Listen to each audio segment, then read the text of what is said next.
Hey guys, Michael here with Hello Cupcake, it's me, and I just wanted to do a little bit of an update because last time I did a video, I was like extremely depressed and just going through some shit, and things were just bad all around.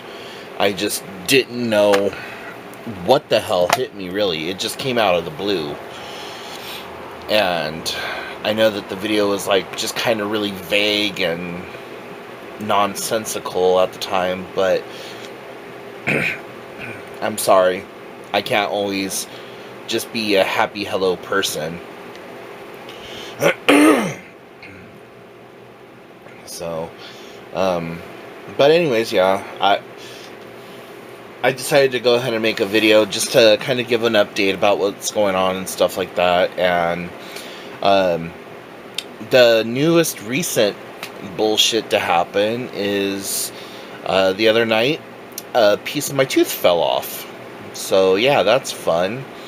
Um, Fun fact about diabetics: we typically have really horrible teeth. Not that it's due to eating a bunch of sugar or not brushing your teeth regularly or whatever.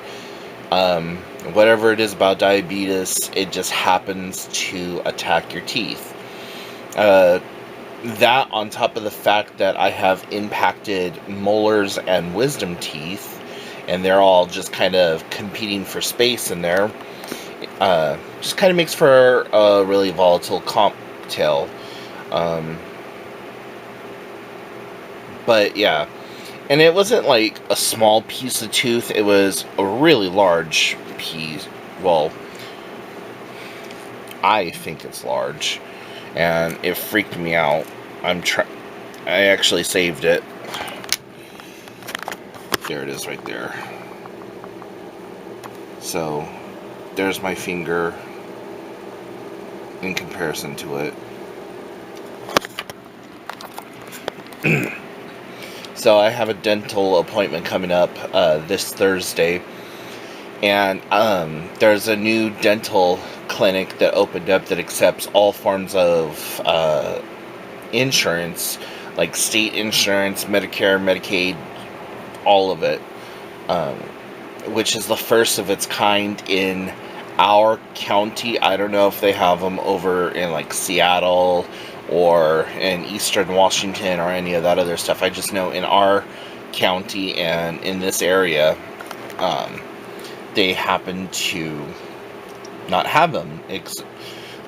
So when it opened up, it was kind of a big deal, and there's this huge waiting list. But because I'm diabetic and I have all these other health issues, they're like, you know what, let's get you in as soon as possible. So this next Thursday, today's Saturday, and it's 11 o'clock at night.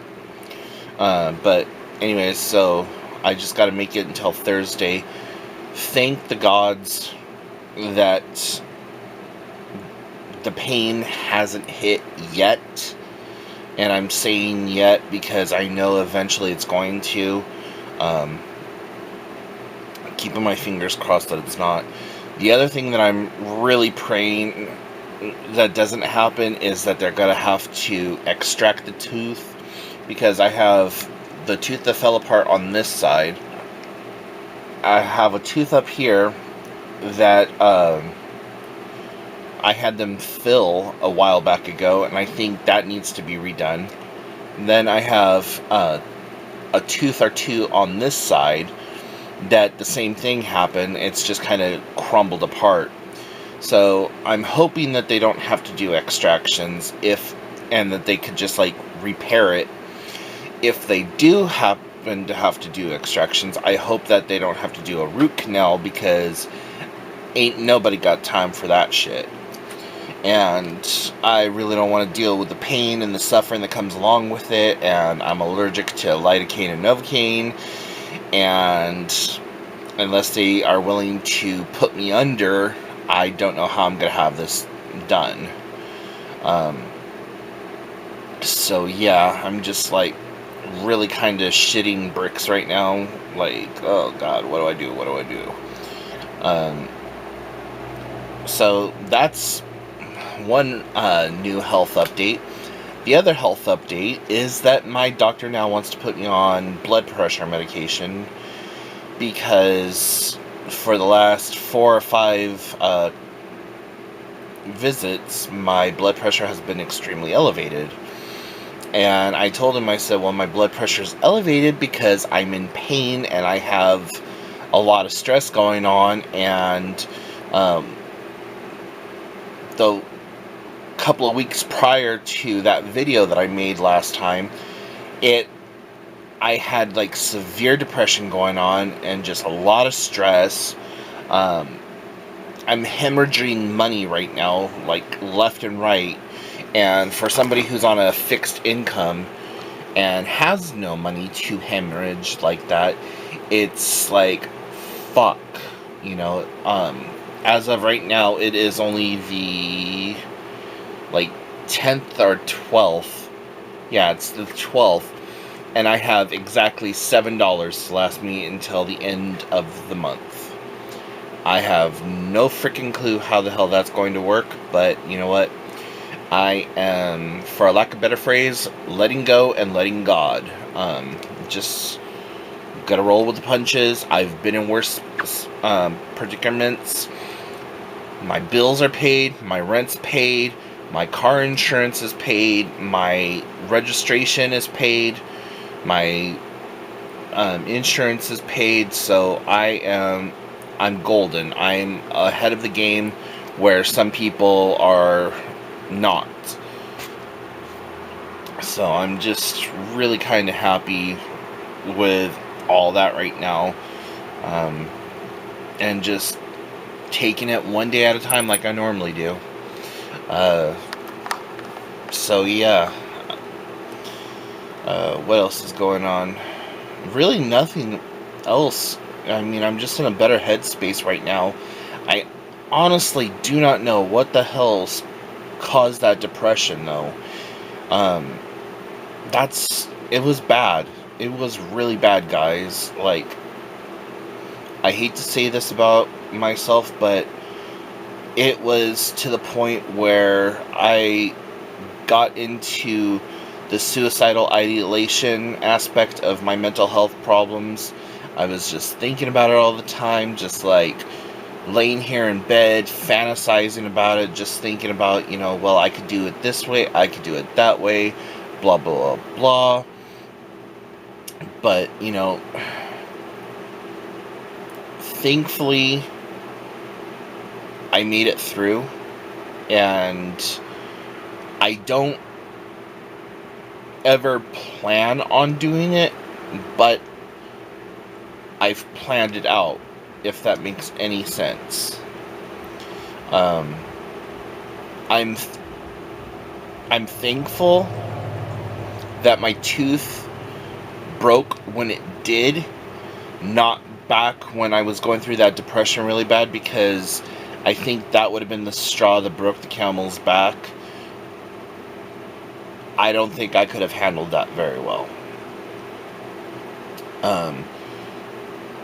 I probably should get back into counseling of some sort, but there's just no good counselors in the area, and the mental health facilities, or whatever you want to call it, in my area is shit. They only want to throw medication at you. If you say just the wrong thing, they will try to detain you or whatever else. I remember about 5-6 years ago now, I was talking to a counselor who was new, and I was just like, I don't know how much more I can take. I feel like I'm losing my grip and all this other stuff. And then I heard people gathering outside the door, and I could hear them talking about, like, oh my god, this guy is a really big dude, how the hell are we going to restrain him, and all this other stuff. And mind you, this was completely brand new counselor and all this other stuff. Thankfully, my long-term counselor at that time happened to come by and was like, what the hell's going on? And she came into the room and told the other woman to get out, and she sat down and she talked to me, and I told him, I'm like, I know what you guys were getting ready to do. First and foremost, fuck you for thinking that you were going to do that. Second of all, I have no plans on actually killing myself or causing harm to myself. But, you know, I understand where you are on this, but understand this. That plan of action that you just had will not ever, ever happen with me. And if it does, I will sue the fuck out of you, and there will be an entire case over it, because you are not going to detain me against my will and anything else, because I am not a harm or a threat to anyone. And, you know, even if I was a threat to myself, that's my choice. That's my decision. That is my right or whatever to harm myself. And so they understood what I was trying to say, and, you know, it was a little bit more eloquently put than what I just said right now. But yeah, so mental health is bitch, folks, and it really does suck. I never wished for this. I never would wish this on anyone else. I know people who are a lot worse off than I am when it comes to their mental health. I'm just thankful that I can pretty much keep myself in check, because mental health does run in my family. Like, the mental health issues and stuff like that. It all stems from my mother's side of the family. Like, my aunt, both my aunts have tried committing suicide, have been in and out of institutions. I think the only person on my mom's side of the family who hasn't done any of that has actually been my mother. So yeah, it's not that it runs in the family. It takes a stroll, gets to know each one of us personally and intimately, and moves on from there. So yeah. But now that we're going into the holidays and the weather is starting to change from that summertime weather to the wintertime weather here in the state of Washington, we are under a constant, like, 6 months worth of just dark gray skies. And I also suffer from that seasonal, I can't even remember what it stands for, but it's that, like, seasonal depression. I was really thankful the other day. A thrift store was closing, and they were just giving away everything at the thrift store. And I was able to get one of those sad lights that mimic the sun and is supposed to help with depression and stuff like that. So I was able to get one of those, and it works perfectly. And I didn't have it back when I was suffering with the depression, so the next time that it does come around, I'm going to try to hook it up and just see how it works, and maybe hook it up to my Amazon Echo, so in that way I could just tell Lexi, that's what I call the device, because I don't want to actually say the trigger word, but just hook it up to Lexi and be like, you know, turn on some happiness or whatever. And yeah, so hopefully that makes a big difference. So yeah, anyways, I'm gonna go ahead and end it because I feel like I'm starting to ramble, and I really don't want to do that. So if you have any questions or comments, concerns, please put them in the comment section down below. If you would like to talk to me directly, you can send me an email at hellocupcakeitsme@gmail.com. You can also follow along on the blog, hellocupcakeitsme.com. And as always, please like and subscribe to this channel if you haven't done so already. And I will talk to y'all later. Bye, guys.